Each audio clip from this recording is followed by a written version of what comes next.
pada awalnya dibawa oleh Belanda dari Afrika ke Indonesia dan ditanam di Kebun Raya Bogor pada tahun 1848.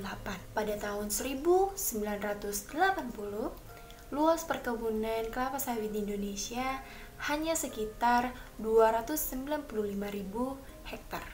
Menurut data Direktorat Jenderal Perkebunan Kementerian Pertanian, pada tahun 2019, luas perkebunan kelapa sawit di Indonesia meningkat sekitar 14,68 juta hektar. Bisa dikatakan meningkat sebesar 50 kali lipat dari yang sebelumnya.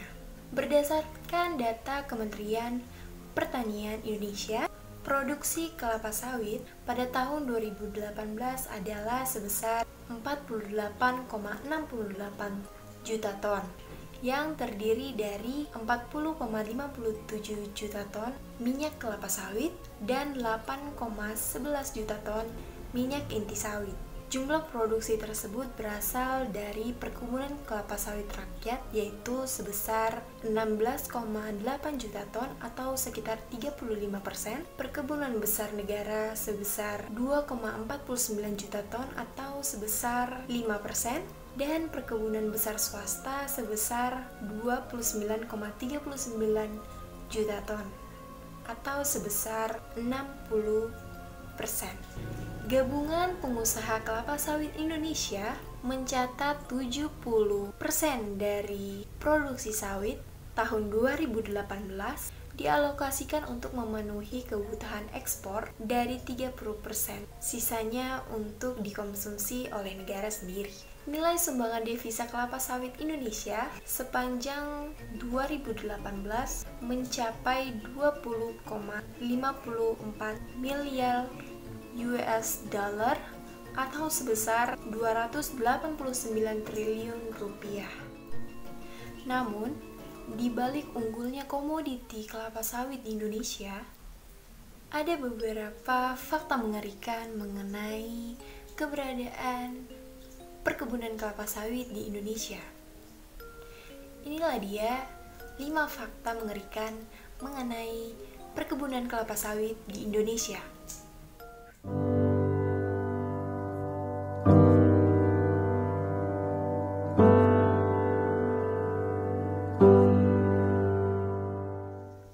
Fakta mengerikan yang pertama adalah kerusakan ekosistem hayati. Seperti yang kita ketahui, pada tahun 2019 telah terjadi kebakaran hutan dan lahan di beberapa wilayah di Indonesia. Menurut data KLHK, kebakaran hutan dan lahan yang terjadi pada Januari sampai September 2019 adalah seluas 857.765 hektar, yang terdiri dari lahan mineral sebesar 630.451 hektar dan lahan gambut seluas 227.304 hektar. Lahan-lahan yang terbakar ini terbagi di beberapa wilayah, yaitu Kalimantan Tengah seluas 134.227 hektar, Kalimantan Barat seluas 127.462 hektar, di Kalimantan Selatan seluas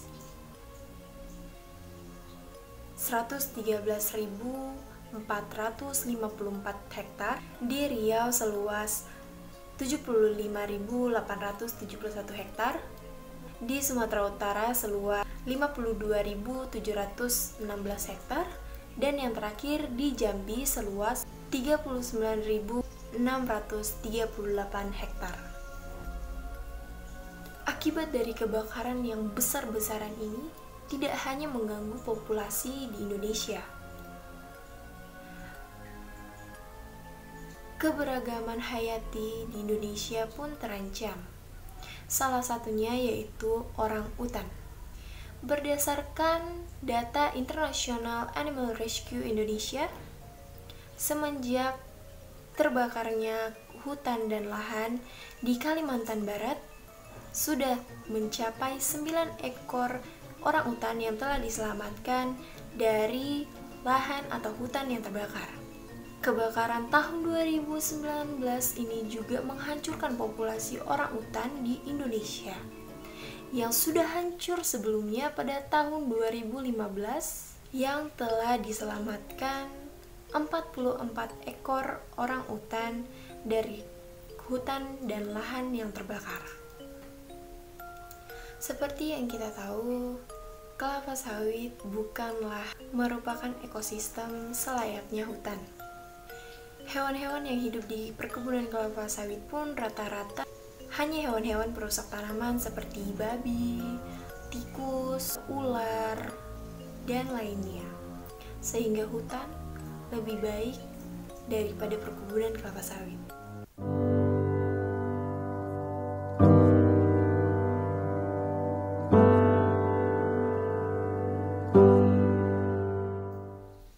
Fakta mengerikan yang kedua adalah kerusakan kesuburan tanah. Pemangkasan hutan untuk areal perkebunan kelapa sawit menghilangkan lapisan tanah subur.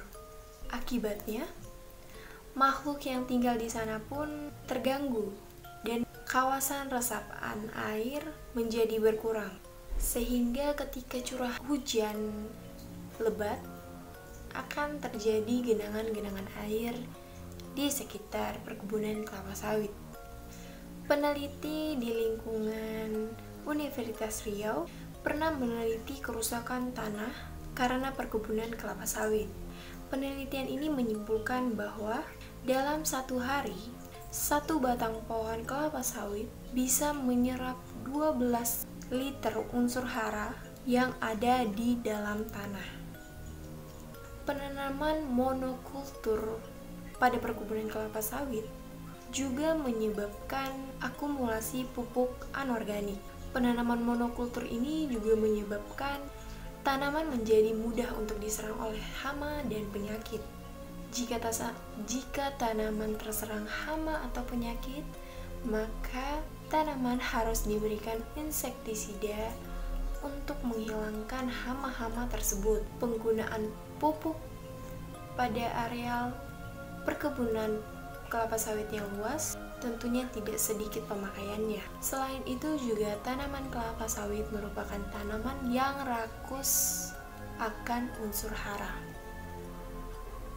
Limbah dari kelapa sawit ini juga dapat mencemari tanah. Limbah ini apabila tidak diolah dengan baik dapat menyebabkan tanah yang tercemar oleh limbah tersebut mengalami kerusakan struktur fisik dan kimia tanah. pH tanah menjadi naik.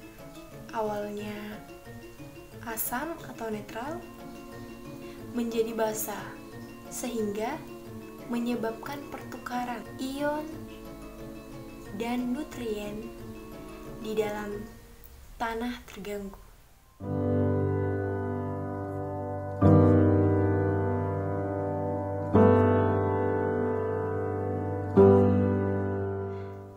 Fakta mengerikan yang ketiga adalah munculnya hama migran baru yang sangat ganas. Munculnya hama migran yang sangat ganas ini karena jenis hama baru ini akan mencari habitat yang baru akibat kompetisi dengan fauna yang lainnya. Ini disebabkan karena keterbatasan lahan dan jenis tanaman akibat monokulturasi.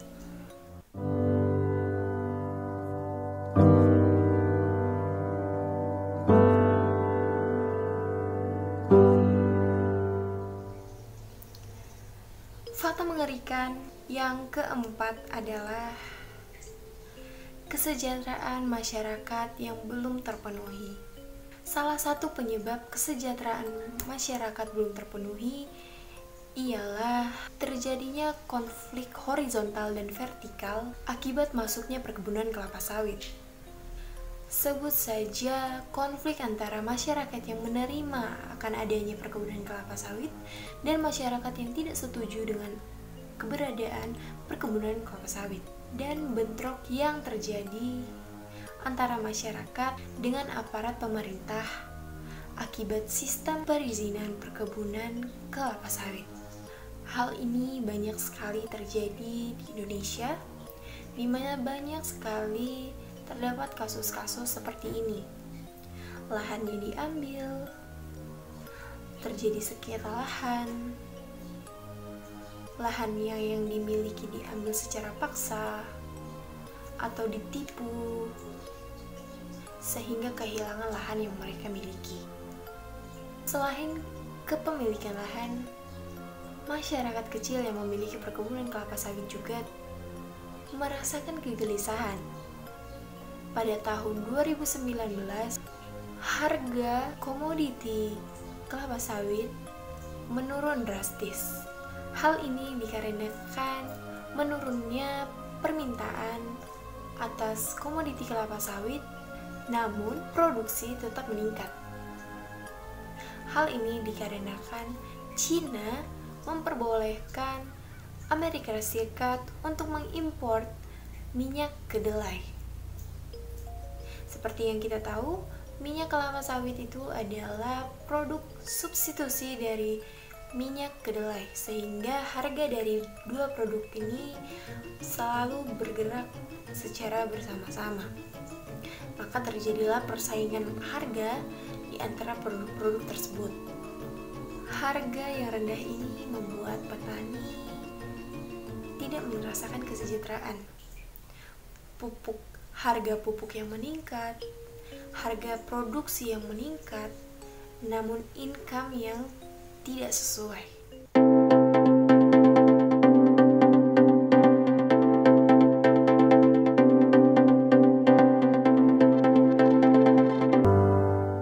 Fakta mengerikan yang kelima adalah bencana banjir dan kekeringan.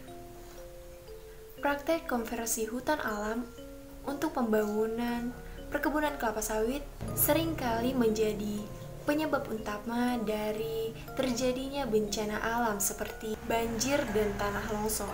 Bahkan di musim kemarau, tak ayal wilayah itu akan mengalami kekeringan karena sifat dari pohon kelapa sawit yang menyerap banyak unsur hara dan air di dalam tanah. Itulah dia 5 fakta mengerikan mengenai keberadaan perkebunan kelapa sawit di Indonesia. Dari kelima fakta mengerikan ini, yang mana menurut kamu yang sangat berpengaruh untuk pertumbuhan Indonesia, untuk perkembangan Indonesia, dan yang paling harus ditangani permasalahannya sehingga Indonesia dapat lebih baik lagi.